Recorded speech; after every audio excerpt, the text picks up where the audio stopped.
মিল্কিও একটু পরে চলে এসেছে ছাদ বাগানে। ও তো আহত হয়েছিল, পায়ে ব্যথা, এই জন্য 6 তলায় একটু রেস্ট করে এরপরে এসেছে 9 তলার ছাদ বাগানে। পেঞ্জিয়া আমার সাথে সাথে এসেছে। যখন 9 তলায় আসে দৌড় দিয়ে ছাদে চলে আসে আমার আগে আগে। এই যে বলছিলাম, বারান্দা দিয়ে এসে ঢুকেছে আর আমি দরজা তালা খুলে ঢুকেছি। এই যে মিল্কি, পেঞ্জিয়া, এখন ওরা ঘুরে বেড়াবে, গড়াগড়ি করবে, রোদ পোহাবে।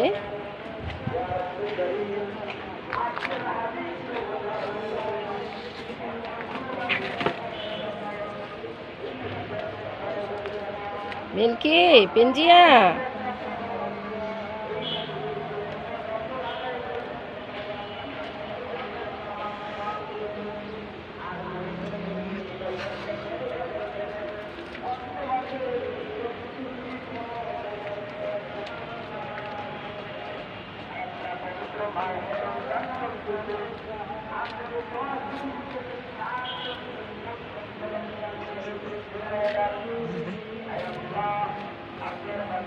পেঞ্জিয়া আপুর সাথে এমন করে না।